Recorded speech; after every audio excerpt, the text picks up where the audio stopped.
The meeting of the Public Safety Committee is now called to order. Madam Clerk, would you please call the roll? Alderman Boyd. Present. Alderman Vaccaro. Alderman Cone. Alderman Ornowitz. Alderwoman Hubbard. Alderman Kotar. Here. Alderwoman Spencer. Alderman Muhammad. Present. Alderwoman Boyd. Here. Chairman Kennedy. Here. President Reed. 5 present. Would you please excuse Alderman Ornowitz, Vaccaro, Spencer, and Cone? They asked to be excused. Noted. Thank you. We'd like to thank all of those who came out this morning, who's taken time out of your schedule to be here and to hear this committee hearing today. The committee is hearing resolution number 78 that is sponsored by Alderman Muhammad. He will come forward and first discuss the resolution and the various aspects of it. Then understand that the sponsor of the resolution has several individuals that he would like to also speak on it.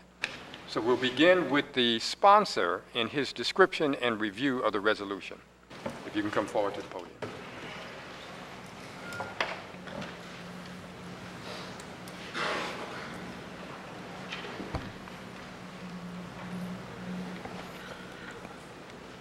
Thank you, Mr. Chairman, and good morning to all the members of the Public Safety Committee.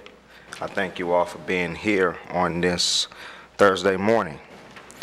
Resolution number 78 is fairly simple. It's basically asking and requesting SLDC in its LRA division to come up with a comprehensive plan to sell properties for $1 with neighborhoods with high vacancy. When you look all throughout the city of St. Louis, I want to make sure I have my numbers straight. I see the LRA director is here. When you look throughout the city of St. Louis, we have roughly 11,000 vacant or LRA properties. I believe that includes public and private. Am I correct? Sure. I'm Laura Costello with LRA. The LRA has about 12,500 parcels, and then if you double that, that's the amount of vacant land in the city of St. Louis, about 21,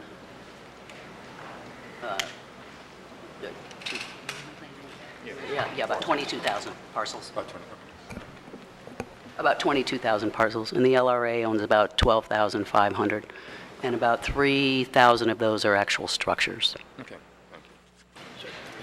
Thank you. So roughly 12,000. And we have to come up with a comprehensive way, in a unique way, in an innovative way to get these properties out of the city's land bank and get them to the hands of people who will actually rehab them, who will live in them, and who will make our communities better in a more decent and safe place to live. And that's exactly what Resolution 78 is asking for. This same legislation or this same idea has been done in other cities. It's been done in other cities, including Baltimore and also right up the road, Kansas City, and it has worked to a certain degree. What we can do in St. Louis, if we can look at these legislations and look at the various factors of them, we can pinpoint exactly what we need to do, how we need to do it, in the best creative way to get it done. So it's just asking LRA to sell properties for $1.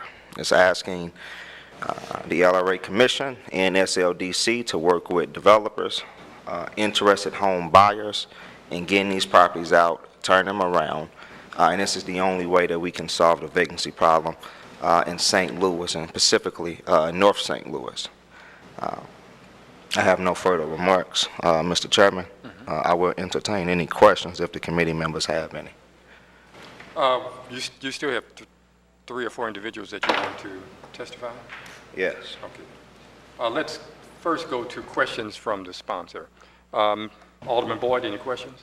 I just want to be clear. Laura, maybe you might want to step back up to the microphone. What I heard was 12,500 parcels, 3,000 structures, or 3,000 buildings. Is that correct? Yes. And where was the 20-some thousand number? Can't do math. Okay, gotcha. We have 12,000 vacant buildings and parcels. There's another 12,000 of private. Gotcha. land. Okay, you might as well stay up there, Laura. Quick question. So remind us how LRA is funded. We are funded through the sale of our properties. Thank you. We receive no general revenue. We do have a CDA work program that assists us with our maintenance crew and the grass cutting and the board up. Okay. But and- other than that, we rely on the sales of our properties and assistance from the other agencies being St. Louis Development Corporation. And then, like I said, CDA, we do have a couple work programs with them for the maintenance of our properties. And what's the current budget for LRA? I don't know what the current budget is. I can tell you our annual expenses is $750,000 a year on board up and plywood and the maintenance team, $225,000 a year to forestry to cut our grass, $385,000 a year for insurance. And then we have a staff of about 9 individuals that, assist with the sale of the properties. We get about 60 properties per month out of our inventory that we close on and sell and get back into the private sector. Okay. If the sponsor would step back to the mic.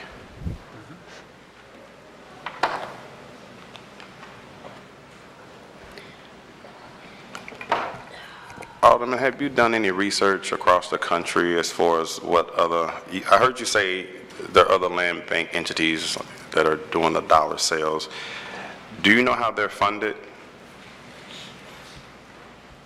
Some are funded differently. I guess St. Louis is a little bit unique because we are our own county as well. But when you look at other LRA land banks or public buildings that's in other cities that are under municipal control, it's a little different because it's actually under their county control, not exactly their city. So in the city of St. Louis, LRA being a division or a city agency, it's a little bit different and unique. So it wouldn't be comparable at all. Well, it's just for us, it doesn't matter who funds them, but I mean, it does. I'm curious if Kansas City, for example, has a land bank entity. Is it funded the same way LRA for the city is funded, or is it funded through general revenue? It's funded through their county legislator, Jackson County. Okay, Where so that money comes from, I do not know. I have not done the exact studying. I have only done the studying that they have done as it relates to implementing the program that I'm trying to implement here in the city. right, but I think if municipal government is funding a municipal agency, it's quite different than if an agency is self-funding. Well, if we're talking about funding and finances, then probably so, but I'm not talking about funding or finances. I'm talking about the rehabilitation of almost over 10,000 vacant buildings in the city. I'm not talking about funding, Alderman. Right, but I would think that we would want to be considerate on how an agency is funded if we're going to make a decision to ask them to sell property or assets for less than what they traditionally sell it, which may negatively impact how they function. I don't see a negative impact. I mean, it's costing the city more with these vacant buildings being in the city's land bank. What is the negative impact, Alderman? Okay, so let me just for clarity's sake, Laura, let me ask you this. So you said LRA is funded basically, some of it is some grants, right? I mean, from SLD, from Community Development Agency, right? Yes. Yes. How much is that? $750,000 a year. Okay, and how's the rest of the agency funded? The other expenses for LRA through the sale of our properties. Okay, and typically on We average, operate at a negative. so on average, how much does it cost for LRA to operate annually? I can't do math on my feet now, Alderman, but say 1.8 million. 1.8 million, and basically, if we take 750,000 out of that, that means that's over $1 million that potentially you hope to generate through sale of assets. Right, right. And But like you I say, don't. we sell about 60 properties a month, close on about 60 properties a month. We take about 80 offers a month, and we make about 35,000 to 50,000 a month on the sale of the properties. And if you sold properties for $1, how would that impact you? The difference is probably the amount of board ups that we could do. We're totally open to doing a program and getting these back out. We think we do a pretty good job already of getting these back out to the public, but we agreed to work with the alderman and come up with the program.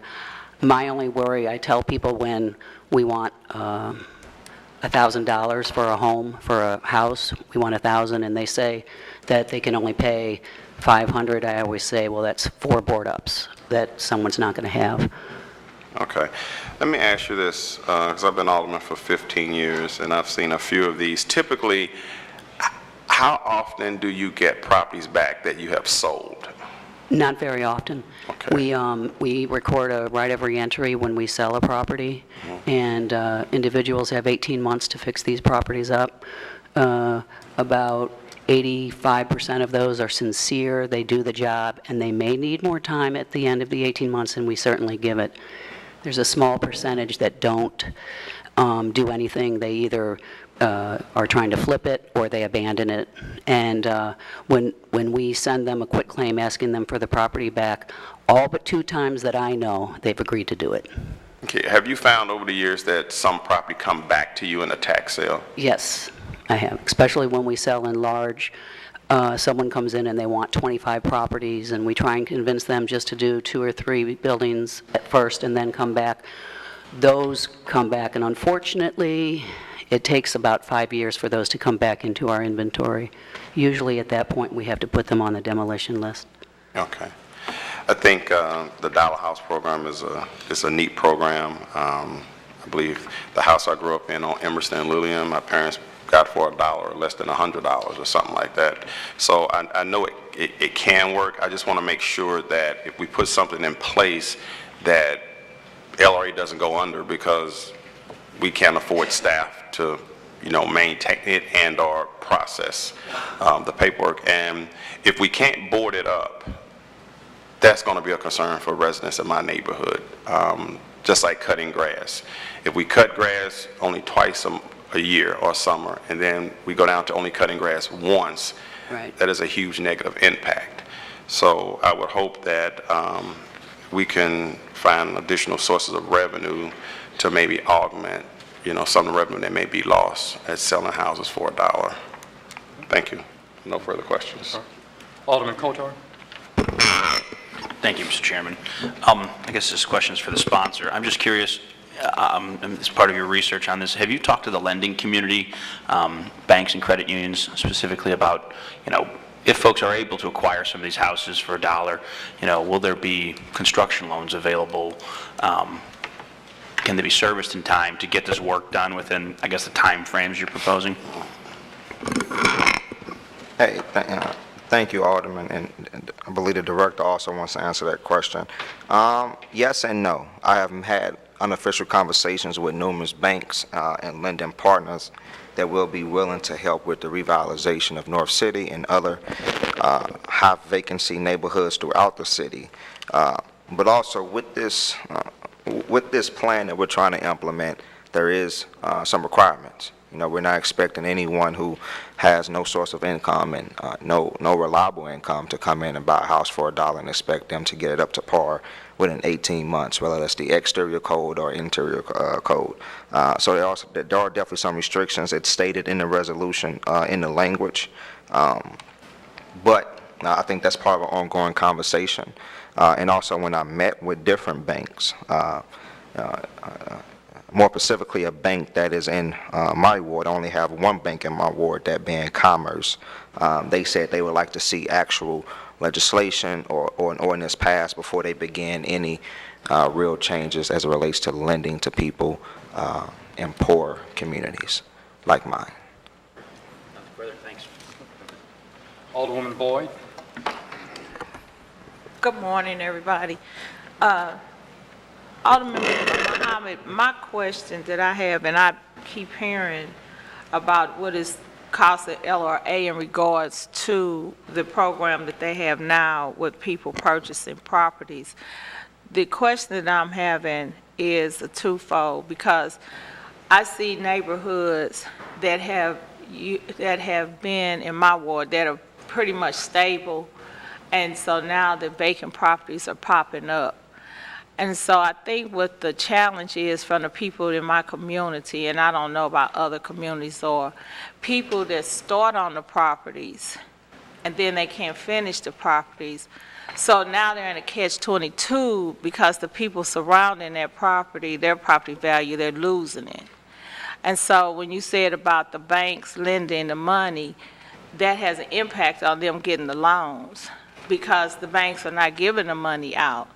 So if this is passed and they go by and get the dollar house, so how is it going to justify the ordinary citizen that figure, well, I can get this house for $1 and I can fix it up, but I can't get any loans or anything to fix the properties up that I'm purchasing? No, Because they're not going to make the 18 months, because I know LRA checks to make sure they have some backup money, but a lot of times those properties have set for so long, and what it's going to cost them to fix it, they're going to have to go to a lender to get it, to get it repaired. So how is that going to help them? Because it's going to discourage them. Mm-hmm. And so then we'll be back in the same situation with an abandoned property. So, and again, that's why we have to find innovative ways to get these properties out of our land bank in my ward alone. And the LRA director has worked with me to make sure this happened. We have sold in the past, since I became alderman, we have sold 13 homes in my ward under LRA. And out those 13 homes, none of them qualify for any lending from banks or any lending partners. They did it all on their own, and these homes are up and stabilized, and people are living in them, or they're close to being livable. I think people have the assets and the income to do these homes on their own. It's all about working with them to do it, giving them a time frame to do it in, and just making sure that we are doing our part on the city's end to continuously check on buildings, to continuously check building codes, which is why we need to make sure we give more resources to the building commissioner. But I don't think that as a city, in our situation, that we can say, well, since there are going to be so many different barriers, since there's going to be what can be perceived as a discouraging process, we cannot just sit back and let it happen. In this legislation or this resolution is asking the city to do something, and it's calling our LRA to sell these properties. Now, once we get this resolution passed, once we get actual ordinance set in place, then I think the next step is finding innovative ways for funding, finding innovative ways to make sure that we can help people who want to live back in the city. Because if we do not encourage people to live back in the city, our population is going to continue to decline. People are going to continue to go out to St. Charles or to St. Louis County, while St. Louis City's population is steadily dropping and falling. So we have to do something to encourage people to move back to this city, to move back to wards like me and yours, the 27th or the 22nd or the 18th. People are steadily leaving North St. Louis. What are we going to do to fix this problem? And this resolution is asking the city to do something. It's not perfect, I will agree. But no, I cannot think of any legislation that is perfect. I cannot think of any government intervention or government plan that has been perfect yet. This is only a step moving forward. So this is my question. What's the difference from the $1 to the 1,000? It's encouraging. It's encouraging. Exactly what it is. Being completely real. So the properties that's $1 are going to look different than the properties that's 1,000? Because to my understanding, the LRA difference is said not. that's the cream of the crop, the 1,000. So how they gonna put the price on the dollar? How they gonna justify them to say it's $1? Is everything gonna be $1? No, I wouldn't imagine that, and I don't think that any homes in LRA stock is the cream of the crop, or at least not in my neighborhood. This program is simply encouraging people to move back. What we often find, and I believe that every alderman finds the same issue, regardless of south or north wards. What we all find is people say LRA makes it difficult to buy homes, or it's a discouraging process. That may be so, but these barriers are set in place to get the homes in the best hands. But what we got to do still is make sure that we are selling homes to people who want to live in the city. Make sure that we are selling homes to the senior citizen next door who's tired of living next to a vacant building, or selling homes to the local barbershop owner who's right down the road who wants to move in the city. That's what this program does. Okay. That complete you? That's it. Mr. President, do you have any questions? No, I don't have any questions. I just want to thank the sponsor for bringing forth this resolution. We know for years it's been very difficult to find ways to move these LRA properties. And we also know that lenders aren't lending on a lot of these properties. So this appears to be a way that allows the properties to begin to move, to get through the barrier of the lenders freezing some of the new homeowners out. So I think it's an encouraging program, and I'm looking forward to it. What's the process once the resolution, if and when the resolution is adopted, what's the process for working with LRA to build out the final program and what it looks like, and how you're going to ratify that program once it's built out? That process begins the minute this resolution passes. I will be in the director's office in about 30 minutes if this resolution passes, and we will be finding a way. That's okay. Otis, it's okay, right? He left out. There he goes. It's okay, right? Yeah. If this resolution passes, because this is something that we need to do urgently. And it It'd be just becomes an official. developmental process and developmental stages to come up with a real formulated plan. And then then I would assume LRA would come back and debrief the board on the final program, and then there'll be an opportunity for at least this committee or committee chairman and members of this committee to weigh in on any tweaks to the program before it goes into effect. Is that correct? Absolutely, Mr. President. Yes, sir. All right, thank you. Thank you. I believe she was. Yes, yeah, we're definitely open, and he will be in my office in about half an hour. But we are definitely open, and we're always open to new ideas to get these back on the tax rolls. I just wanted to mention something that starting last April, we started a speaker series through SLACO, through Northside, Old North, all different Rehabbers Club, Investors Club, et cetera. And it became kind of a tag team with the sheriff, who talks about how these properties end up to begin with, abandoned, and then the LRA, who ends up with the properties that no one wants and no one purchases at the tax sales, and then a tax sale attorney who talks about the process of getting these titles cleaned up, and this is all part of the vacancy effort that we've worked on. But we typically take in about 500 to 600 properties a year, unwanted properties that no one purchased at tax sale. And in this year's tax sale, the first tax sale, we took in 16, the second, 85, and the third, 86 properties, and that's unheard of. And that means that the public is now becoming aware that they can go to these tax sales and purchase them themselves.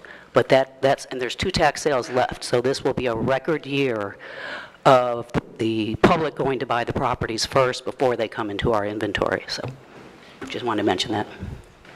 Go right ahead, Alderman. Okay. Well, I'll ask you a follow-up question to, as relates to when you deed a property over. So according to the regulation, or the resolution, it says they would have to live in it for 5 years.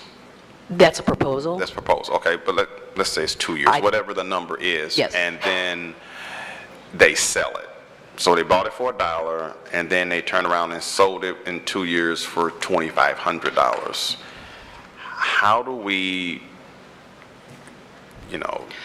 We get do- compensated for trying to work with a program in good faith and someone basically just pulled a fast one and flipped it? Right. If the property was flipped at a title company and it was a legitimate, they sold it and they got the title work, the title company would call us and say, here's your lien, will you release it? And we go and look at it, and it's not been fixed up, and we say, no, we won't release it. If I hand you a quitclaim deed right now for a property, there's no way we would know unless the neighbors tell us. The neighbors usually tell us. Okay. But when it's flipped without any proper paperwork, there's not any way Okay, to get the property thanks. back. Mr. President? As part of the process for selling LRE properties within a particular ward, I think it was classification C or whatever, you would need a letter from the alderperson. Are you No, sure it's... you're not going to? Yeah, it's no, not it doesn't gonna- require a letter from the alderman. It does require the commissioners. So if you look at the state statute, we are to categorize every one of our properties, and that would be us going to the commissioners, LRA commissioners, right? When I came to LRA, there were thousands of properties classified C, so we called every single alderman and went through it with them. Okay. And made sure they were okay with us taking it out of classification C and selling these properties. That complete you? Yes. Thank you. Thank you. We have the president. That means we officially can establish a quorum.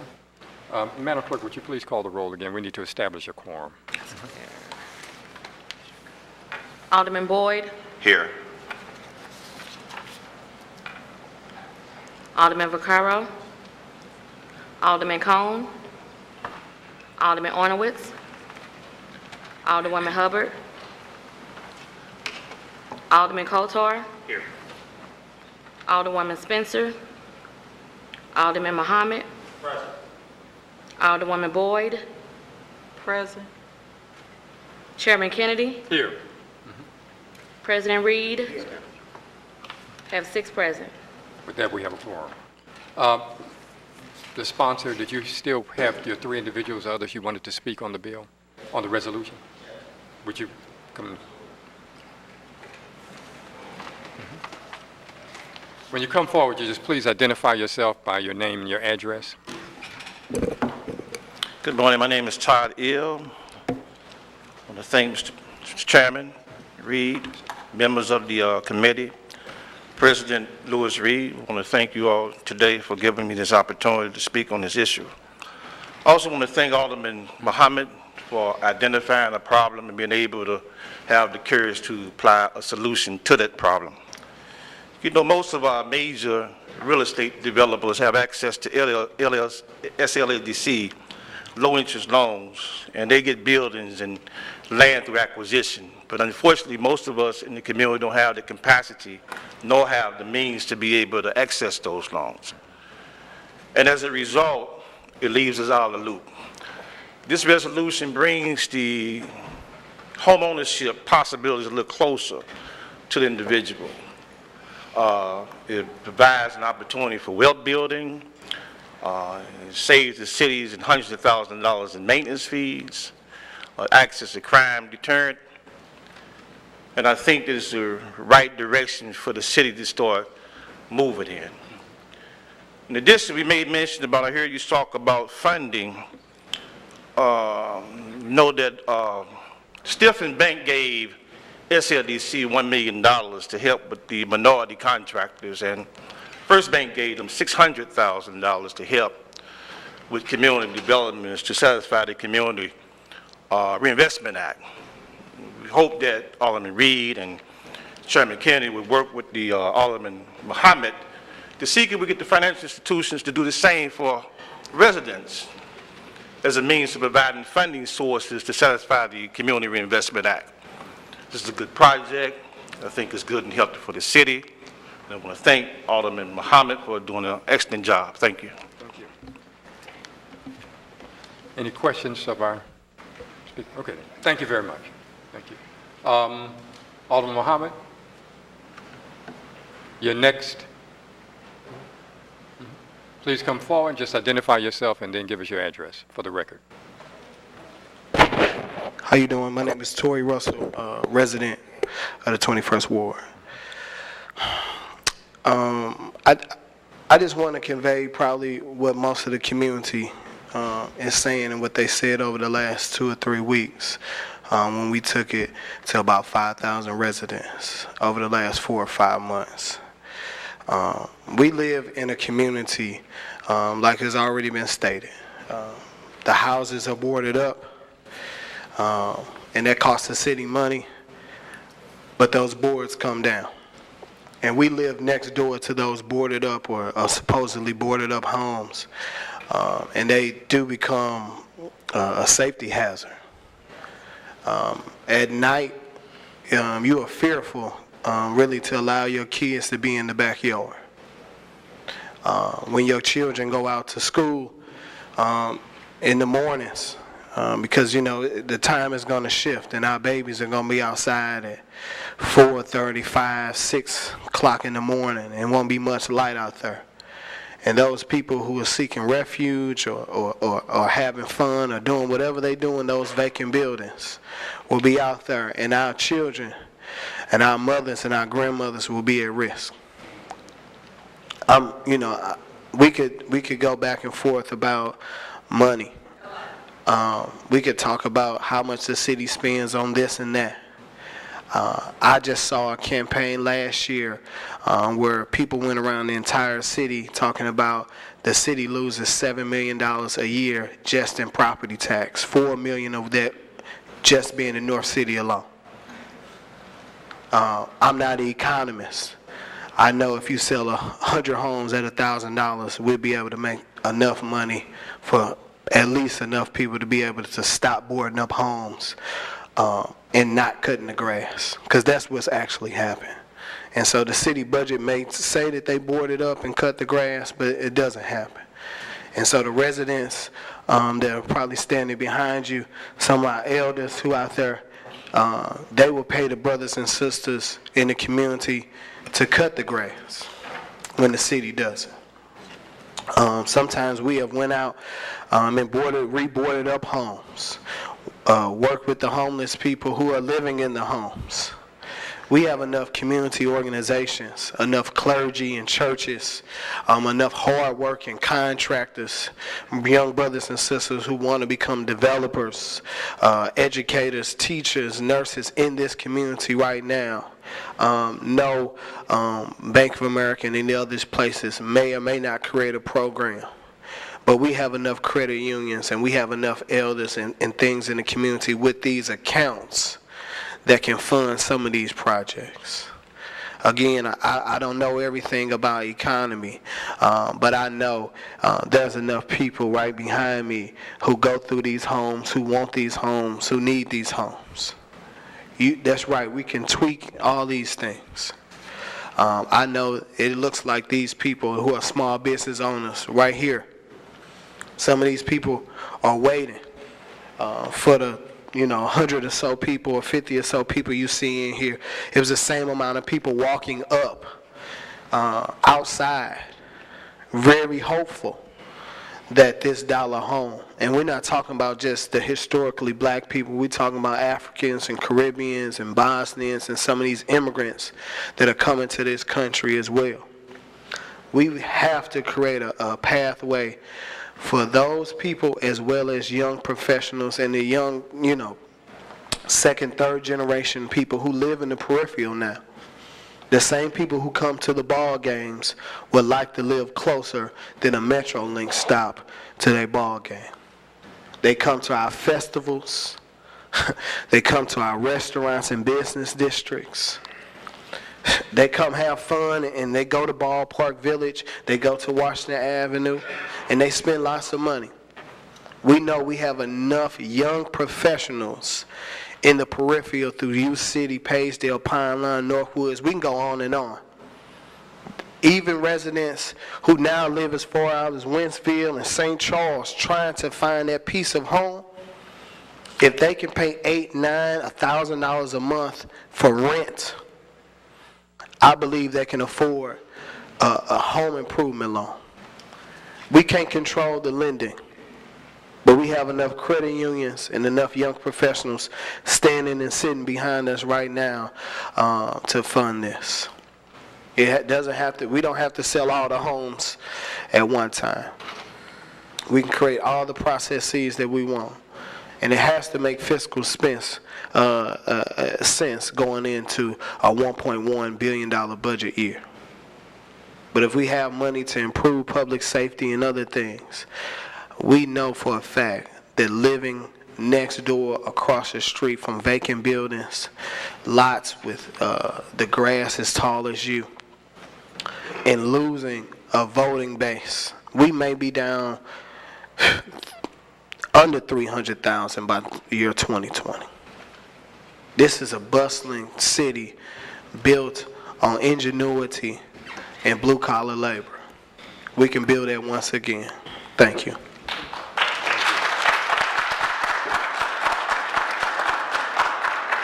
How you doing, everyone?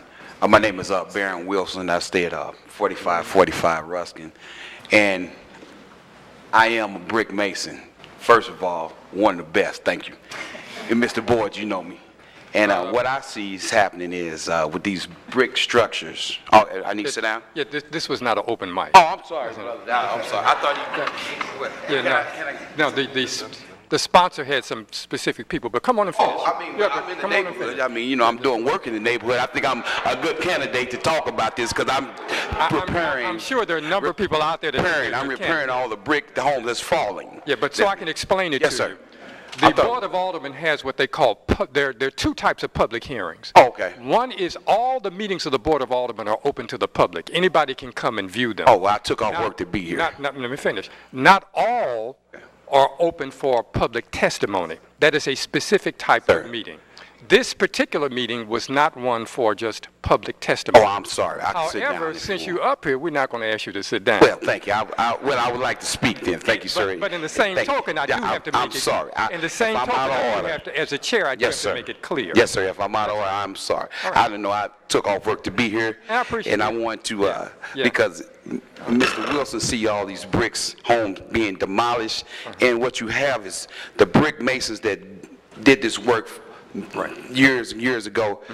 You don't have that. You will never find that anymore. So that's why I'm very interested in getting to this program to redo these homes. And that's all I wanted. I'm sorry, brother. I don't know. Not a problem. Not a problem. Thank you, sir. We appreciate it. No, wait a minute. No, I have a question. Now you open up a question. See? Oh, now you got to come back. No. You have to come back now. Yeah. Because when you speak, the committee can ask questions. I'm sorry. Thank you. Thank you. I'm sorry. It's a double-edged sword. Okay, no problem. I have no problem with swords. So let me make sure I heard you clearly. You're the best brick mason in the Yes, city. boy, you know that. So that if we pass this resolution, or you Yes, sir.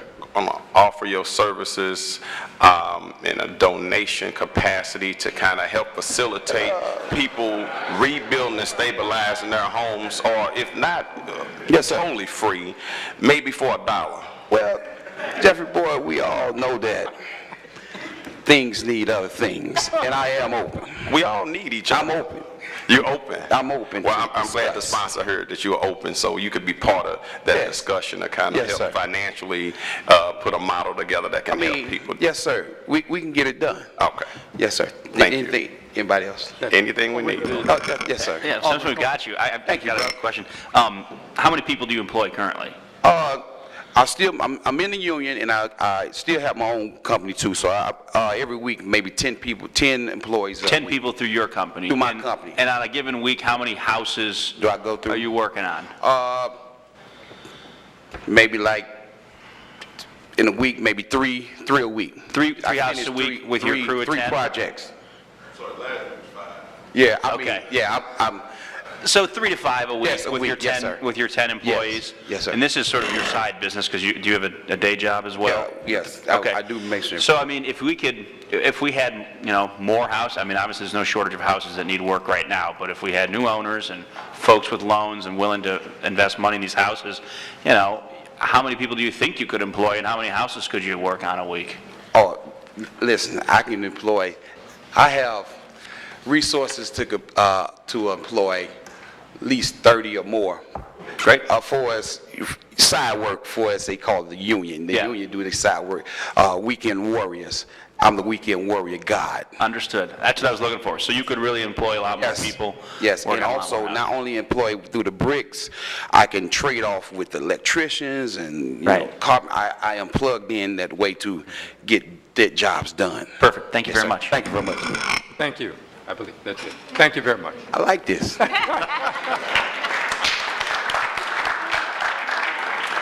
We'll now bring the sponsor back up. Mr. Sponsor, have any closing words on your, you have one more? Okay, one other person. Please come forward and identify yourself. And Good morning. My name is Tony Stovall. Excuse me. I grew up in the 2100 part of Adelaide. I'm actually going through the process right now and purchasing my childhood home, 2109 East Adelaide, $4,000 with in the 21st Ward with John Muhammad. I'm one of those residents who moved out to Wentzville for a safer neighborhood, for a safer school district. But now I'm older. I'll be 25 on the 21st, and I'm realizing that we can't move away from our problems. There's some people, I go back down to the neighborhood and I see people who can't move out and don't have the luxury to just get out of the neighborhood. So I believe we do have to come back to our neighborhoods and build these neighborhoods up, which is why I'm working with John Muhammad, the alderman, to come back down here and restore the neighborhood and rebuild it, because if we quit putting the money into boarding up and forestry, we can come back and we can take care of our own communities, because my community that I grew up in, it has sentimental value, and I would love to see it come back up to par. I would love to raise my kids in my neighborhood and raise them in our school districts, because I don't think that we can just move away and that'll solve anything, because that doesn't do anything for North St. Louis. That doesn't do anything for the residents. I've been talking to plenty of people about this process that I'm going through, and numerous of people have offered to help me. Contractors that I met, I was at the Taste of Africa this weekend letting them know, they was like, oh, Tony, call me, I do contracting work, I can come in, we can help you gut it out. So it's plenty of people that's willing to help. I also go to the St. Louis Community College. I also know a lot of resources in my community in the North County area, because my mother lives in North County. And so many people are eager to help and restore, because like John Muhammad said, it's encouraging to be able to purchase a home for $1 and understand that I can be a homeowner. I don't have to continue to pay rent to landlords when I can purchase my own house, because if I can pay $850 a month, I can pay $850 making something that I'm working for, that's something that belongs to me, that I can pass down to generations and generations to come. So I really think that this program will be beneficial to not only North City, but to people overall that love the city, that love North City, and want to see their communities thrive and grow. thank you.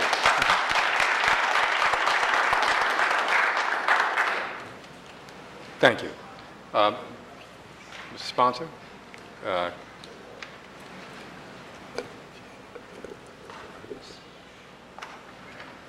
Would you get it? We need one of those. Oh, no problem. Now, you can make your closing remarks so we can take a vote. I second everything she said. Okay.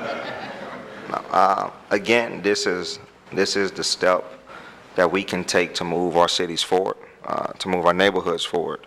Again, when you drive through North St. Louis, when you drive through South St. Louis, you see high vacancy. And if we can do something encouraging and something innovative to get people to buy these properties, rehab them, move back in the city, and redevelop our neighborhoods, then it's our responsibility to do it. So I'm asking the members of the committee to support this resolution, to support this plan as we continue to develop it, and to work with me in LRA as we try to do the best we can to rehab these vacant homes that we have. I have no further comments, Mr. Chairman. With that, we can entertain a motion. I move for adoption of Resolution 78. Second. Been moved and seconded that we adopt Resolution 78 with a due pass recommendation. Is there any discussion on the motion? Seeing no discussion, Madam Clerk, would you please call the roll? Alderman Boyd, Aye. Alderman Vaccaro, Alderman Cone, Alderman Ornowitz, Alderwoman Hubbard, Alderman Kotar, Alderwoman Spencer, Alderman Muhammad. Alderwoman Boyd. Chairman Kennedy. Aye. President Reed. 6 ayes and no noes.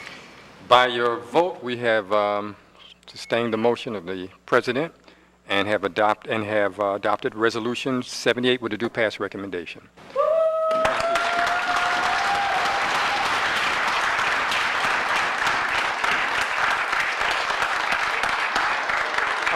Once again, we thank everyone for coming and those who testified. We appreciate it.